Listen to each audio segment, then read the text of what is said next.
Empanadas de la Ribera cumplió 15 años. Empanadas de la Ribera, el gusto sano de la empanada horneada. Presenta Camposur, hamburguesas extras, parrilleras y light sin sal. De nuestra granja a su mesa. ¿Tú tenés problemas con tu cortina de enrollar? Hacé como Petro y Cairo, que ya los van a ver cómo se modernizaron, inclusive en su apariencia, y llama a Cortifaz. Cortifaz te coloca motores y con solo apretar un botón tu cortina sube y baja sin esfuerzos. Reparan o venden cualquier tipo de cortina o instalan una donde no la hay y sin trabajo de albañilería. Cortifaz reemplaza tu vieja cortina por una en aluminio con aislación y si tenés en madera te la reciclan. Portones basculantes con motor y control remoto. ¿Qué esperás? 0800 2678 www.cortifaz.com.uy.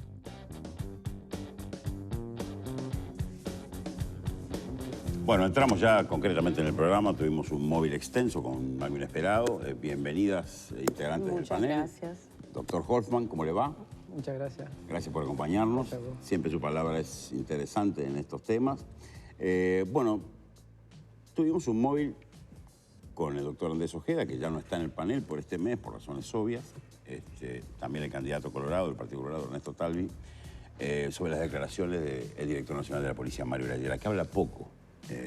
Yo decía en la presentación, sin duda es una declaración poco feliz porque la palabra miedo, sí o no, ya es una cosa que desequilibra y manda las cosas en medio de una campaña electoral hacia las puntas. Pero de todas maneras, hay que decirlo, la YEA se estaba refiriendo a la asistencia de los uruguayos a los lugares públicos. Y dijo ahí, no veo gente con miedo, veo que la gente va a los espacios públicos. De todas maneras, tal como dijo Ojeda y como ha contestado también de otras tiendas políticas, obviamente los números no se condicen con la frase «los uruguayos no tienen miedo». El que quiera decir algo, yo diría que las panelistas podrían decir lo que sintieron de este móvil y después le damos un poco la palabra a Hoffman que desde otro ángulo, de una mirada más técnica, nos diga algo más, la que quiera.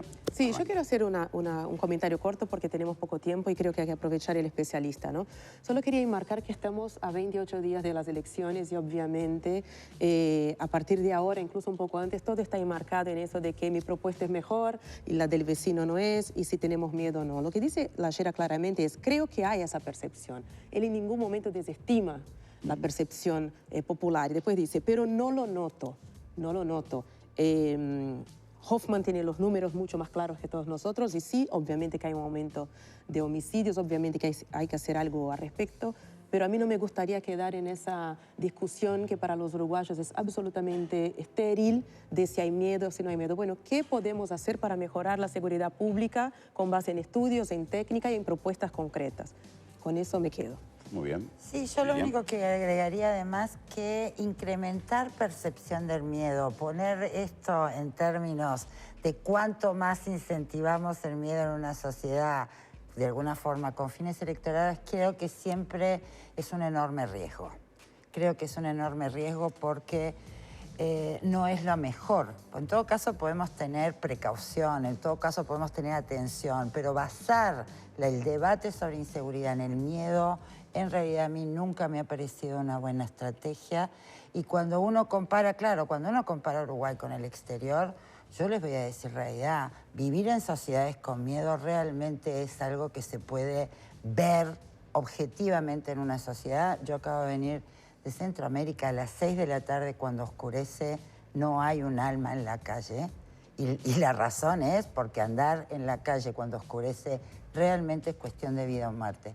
Me parece que en ese sentido yo siempre prefiero que en Uruguay atendamos el problema con la racionalidad que amerita y no tratando de fomentar fantasmas y odios o miedos, porque me parece que por ahí no va la solución. Está bien, comparto lo que dicen las dos porque es el medio de la campaña electoral, todo se tiñe.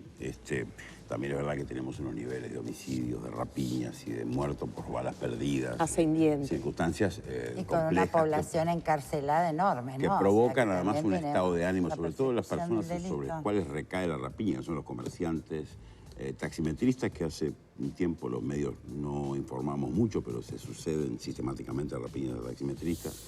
Esas son las cosas que generan un Estado. Pero bueno, usted está juntando ganas de decir algo. No, yo creo que son pocos felices, sino que el término miedo en este contexto genera mucho más miedo, ¿no? Exacto. La palabra miedo. La palabra miedo. Y más cuando tenemos una campaña que es no a la reforma, no al miedo, generamos más miedo todavía.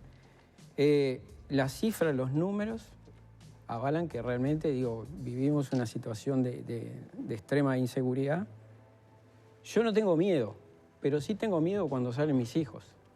¿Ah? A mi hijo ya lo rapiñaron 4 veces. ¿Qué edad tiene tu hijo? 17 años. ¿Ah? Y mi otra hija tiene 14. Y cuando salen, realmente me genera miedo. ¿Ah? Los tengo que acompañar a todos lados. Por suerte lo puedo hacer. Creo que hay mucha gente que se levanta temprano para acompañar a su hija, a la esposa o algún familiar a la parada porque tiene esa sensación. ¿Ah? Una sensación que es, y depende de cada uno, de cada persona, ¿no? Cada persona puede vivir el miedo como le parezca, y aparte hay personas que sufrieron algún tipo de delitos y hay otras que no. Y capaz que la que sufrió tiene menos miedo de la que no sufrió delito, pero bueno, es muy subjetivo el miedo. Para mí, en este momento, principalmente el director de la Policía Nacional debería ser muy cauto con sus declaraciones, porque cada cosa que diga y cada coma que agregue o saque, lo van a estar mirando con lupa, ¿no? Sí, la palabra miedo y el comentario fue obviamente poco feliz, yo lo decía de entrada, no es un comentario. La palabra miedo, habiendo una campaña, vivir sin miedo, la palabra miedo es, obviamente, fue poco feliz. Bueno, tenemos 2 temas para el panel. Yo creo que me gustaba hacer un comentario de esto que en definitiva nos aclaró un poco Maggie con el móvil. Se le está respondiendo al Director Nacional de la Policía, le respondieron varios ya, sobre todo quienes atacan la política de seguridad del Frente Amplio, ¿no? A quien obviamente la ayer integra el gobierno del Frente Amplio. Pero tenemos otro tema que también alude a la seguridad, porque también lo alude, que es el tema de las salidas transitorias. Hace unos días tuvimos un evento que podía haber sido bastante más dramático en el Cerro Norte, con la captura del Ricardito, un delincuente que estaba preso por narcotraficante, hermanastro del Betito Suárez, otro conocido delincuente del Cerro Norte. Aparentemente la policía llega por un aviso, alguien llama, pone un celular, dice que hay una situación de violencia doméstica, llega la policía, se encuentra Ricardito adentro. Obviamente es un tema, como se dice en la carga delincuencial, vendido. Alguien sabía que estaba ahí y mandó a la policía. Pero después termina en un gran operativo y cuando lo detienen nos enteramos que el señor tenía salida transitoria cuando se lo investigaba por un crimen que todavía no se aclaró. Pero tenemos, como siempre hay acá en este programa, un tape en alguna medida disparador o motivador para hablar sobre este tema con el panel y con Horstman. Lo vemos. El régimen de salidas transitorias está pensado como una oportunidad para aquellos que han sido privados de su libertad y que tarde o temprano deberán volver a la vida en sociedad. Los jueces analizan varios aspectos a la hora de firmar una salida, entre ellos un informe de las autoridades carcelarias. Entonces, la justicia otorga o no, según su criterio, este beneficio.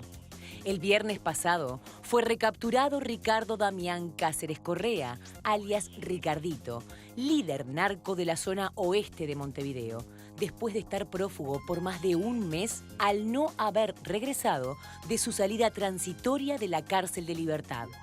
Ricardo Cáceres gozaba del beneficio de salidas transitorias, con un régimen de 12 horas mensuales, los días lunes de 14 a 20 horas.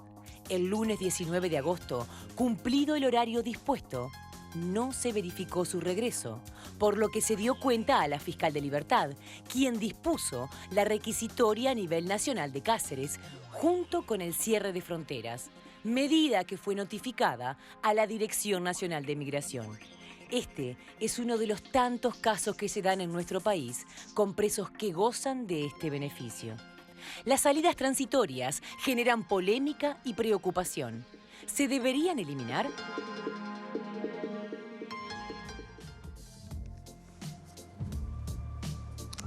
Bueno, pregunta planteada. ¿Qué hacemos con las salidas transitorias? ¿Quiere arrancar usted? Para mí el mecanismo de salida transitoria creo que no podemos cuestionar, ¿no? Digo que acá lo que falló es una salida transitoria o capaz que hay dos o hay unas cuantas. O hay unas cuantas que capaz que nosotros ponemos en la lupa, ¿no? Pero falla el sistema y no el concepto de salida transitoria. Para mí lo que falló fue quien decretó la salida transitoria, ¿no? Porque los mecanismos están y están para cumplirlo. Creo que el que dispuso, que es la justicia, creo que en este caso el criterio no fue que la gente común o el sentido común a veces requiere este tipo de resolución, y más con los antecedentes que tiene este delincuente, ¿no? Esta persona privada de libertad, ¿no? Porque quiero pensar que el informe que eleva el instituto donde él está requerido, ¿ah?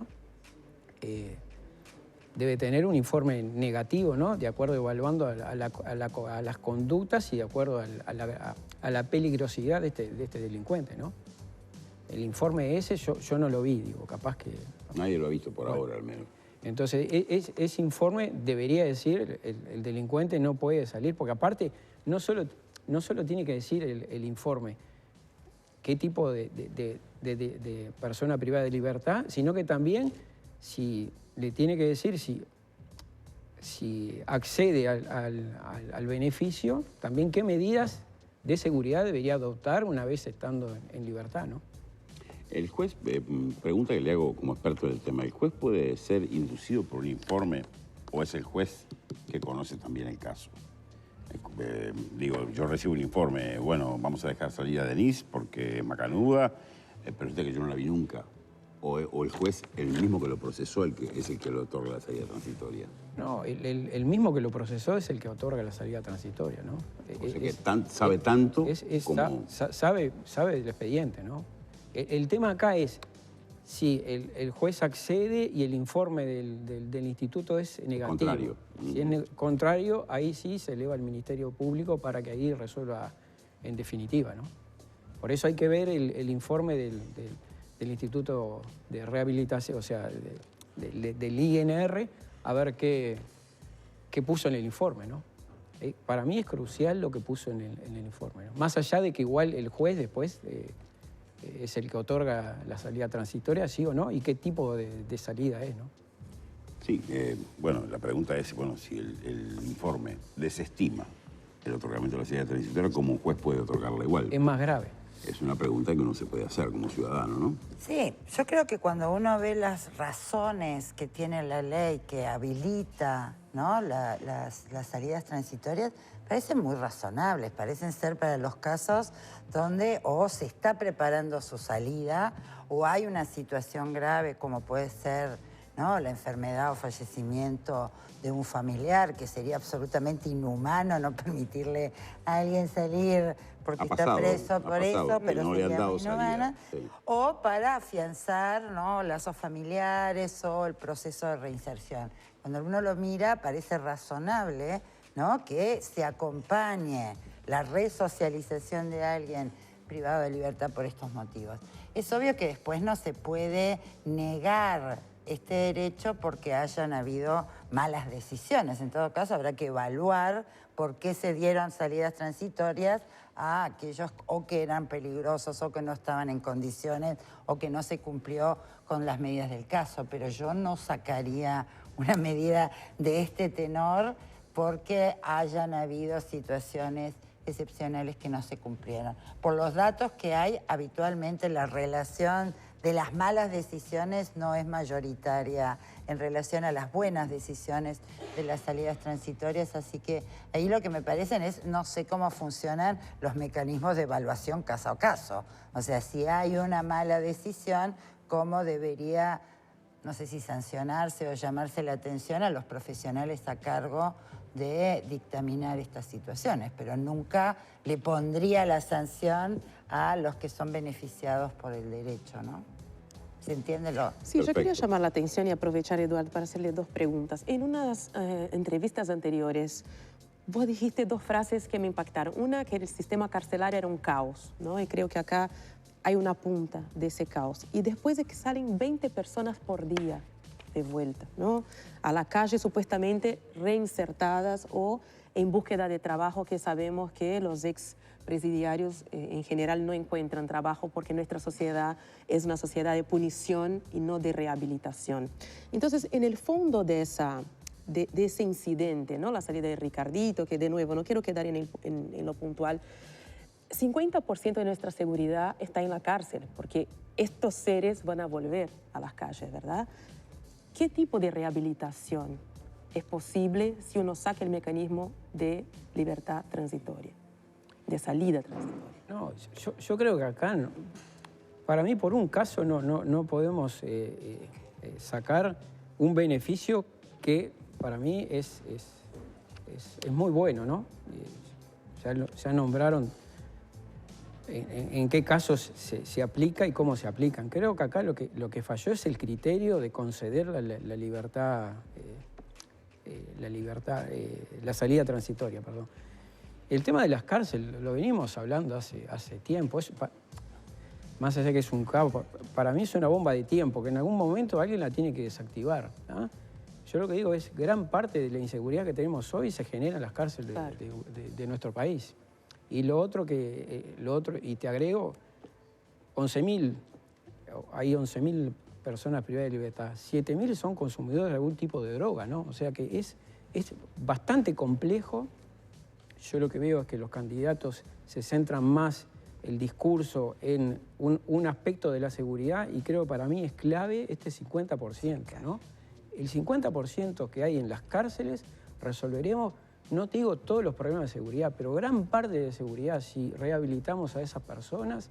Entonces a veces pongo en duda si realmente queremos cambiar el sistema carcelario o queremos seguir liberando 20 presos por día, de los cuales el 60% o el 62% vuelve atrás, ¿no?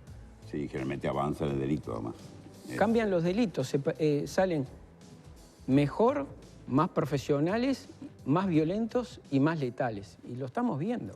Sí, no en todos lados, no es una tabla rasa, pero convengamos que en las cárceles también son un negocio, hay un montón de dinero allí. 7.000 alrededor, son ciudades enteras.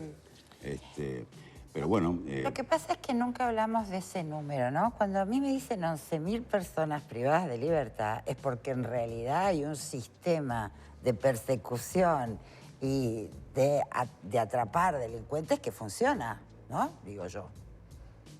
¿Hay o no lo hay? Porque si no también esta dimensión de el delito que incrementa sería otra sensación si todo ese delito fuera impune. Cuando tenemos este nivel, ¿no?, de detención y este nivel de población carcelaria, también tendríamos que de alguna manera valorar si el delito es impune o el delito se persigue. Si además después que se apresa se hace rehabilitación o no. Pero yo por eso digo, a veces esta sensación, sí, ¿no?, de una impunidad delictiva no la relaciono demasiado con esta cantidad de gente apresada, ¿no?, y que tenemos en realidad cumpliendo condenas. En todo caso, a mí nunca nadie me contestó, ¿no? Porque todo el mundo mete esto, la cantidad de gente encarcelada en la misma condición de inseguridad. Y yo siempre me pregunto, pero si hay tanta gente encarcelada es porque el delito se producirá, pero se persigue. Sí, lo que pasa es que se van sumando. Lo que pasa es que después, ¿qué hacemos con las personas que tenemos presas? Esos que están ahí tienen hijos que a su vez están condenados a ir a la cárcel, ya a vivir el tema carcelario de niños. no falta mucho para que delincan, porque no tienen un orden, no tienen un padre, no tienen... Y ahí es donde empieza ese caldo a Claro, es como un reproducirse. Si hablamos de la peor. delincuencia pobre, ¿no? Porque después la Sí, otra sí, forma de hay otras delincuencia también. tampoco nunca las miramos ni las entendemos. Sí, sí, está clarísimo. Entonces, a mí por eso a veces esta discusión sobre inseguridad siempre tiene ese, No, hay un montón de aristas. núcleo También está ahí. claro, hay un delito que está cada vez más impune, que hemos bajado muchísimo el ranking de aclaración, que es el homicidio. Acá tenemos un ranking de aclaración de homicidios comparable con Scotland Yard hace 20 años. Sí. Eso se fue al diablo. decís Comparable con que los no? ingleses. Acá se aclaraban los homicidios, realmente. No eran como son hoy. En una esquina, de noche, 5 tiros, nadie vio nada. Claro, ¿eso cómo lo aclarás? La gente no denuncia porque sabe quién fue. Todo un tema ahí. Ese es el delito peor que tenemos hoy. Que además quizás. tiene que ver con el incremento de cierto tipo de También. delincuencia y de cierto tipo de cárteles o grupos. Bueno, y que además que 70% funcionan, no se denuncia, ¿no? También está esa cifra. 72. 7 de cada 10 no denuncian. Sí. 7 de cada 10. Podríamos hablar 6 días. ¿Sí? Sí, una semana de corrido. Levantarnos Sí. a almorzar, volver a seguir hablando. Seguramente. Y la solución no es una solución mágica, lo han dicho los entendidos, ya lo dijeron. Es 10 años. 10 años para que dé fruto, ¿no? Es un arbolito lento de crecer. Les agradezco, son temas embromados, temas con muchas puntas que a uno le encantaría seguir hablando, pero como siempre, esto debe comenzar y terminar en hora, me dicen acá la gente que sabe. Yo a ustedes les tengo que decir que elijan tomar agua de calidad, elijan cuidar el medio ambiente, olvídense de cargar bidones, ahorren. Miren cómo. Más de 200 años de experiencia y las mejores normas internacionales de calidad nos convierten en marca líder a nivel mundial en purificadores de agua. Atención, por este mes, instalación sin costo de sobre y bajo mesada en Montevideo y Ciudad de la Costa. Doulton tiene la más amplia variedad. Visita nuestro local en Salto 1161, esquina Maldonado, doulton.com.uy o al 0800 8876. Te esperamos.